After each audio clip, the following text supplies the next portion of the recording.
Hey, I'm cleaning my rabbit's cage right now. Gonna try to at least. We'll see if we can get that there. Whoop, whoop, maybe. Okay, how about there? How about there?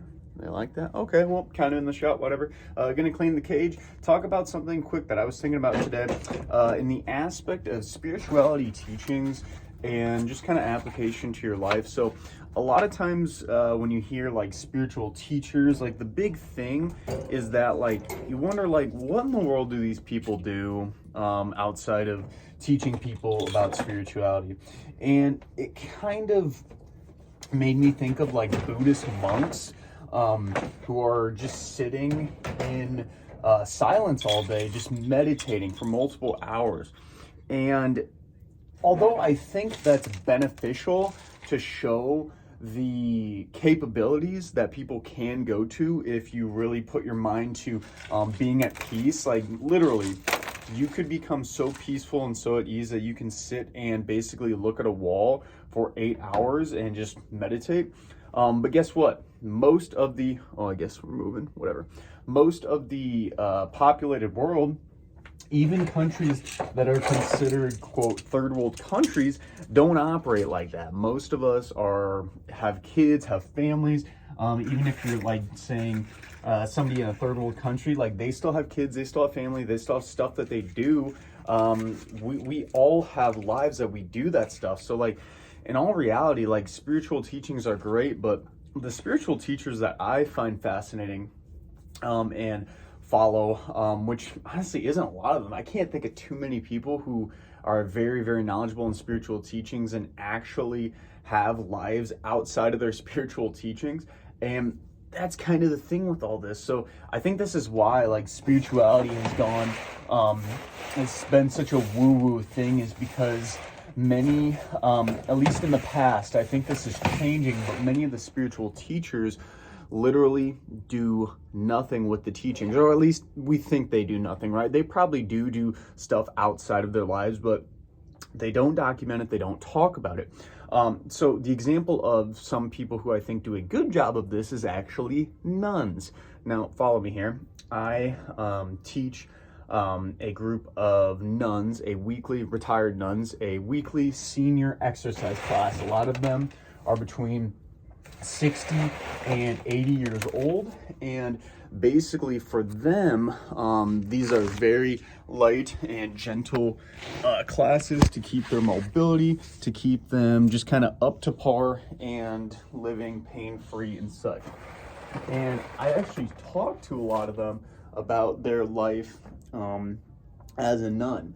And when I did this, I quickly found out that a lot of them don't just sit and pray for multiple hours a day. In fact, a lot of them had lives way, way outside of actual quote-unquote church ministry. Yes, they went to church on Sundays, but a lot of them were teachers. A lot of them were doing missions work, traveling around the world and around the country.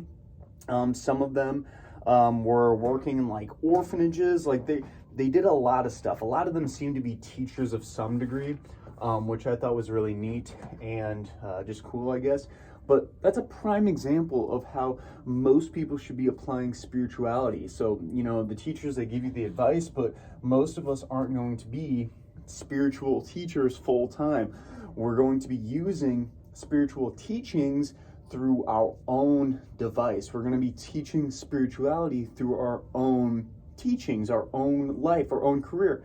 So for me, I do a lot of fitness stuff. I work with individuals with disabilities. I work with seniors. I can use spirituality principles to teach spirituality-based things through those things. I am a brother. I am a brother to a 14-year-old, so a very young individual. And I can be teaching him spirituality through being a good role model, being a good brother, and being as close to a father figure as I can be. I have 2 pets, a dog and a rabbit, and you can be doing spiritual teachings through that. So respecting animals. Right now I'm cleaning their cage.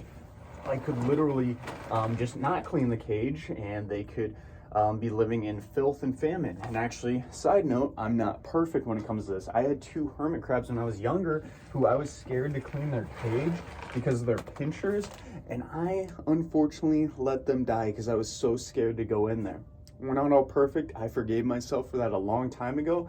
And if you're going with something like that with a pet that you had, you should do the same thing. But kind of regards the point here of how spiritual teachings are great, but if you're just teaching them and not using them, not actually applying them to your life, that isn't just directly teaching spirituality, it's kind of worthless. It's almost like giving somebody really good money advice, like you should spend less than you make for the most part for most people.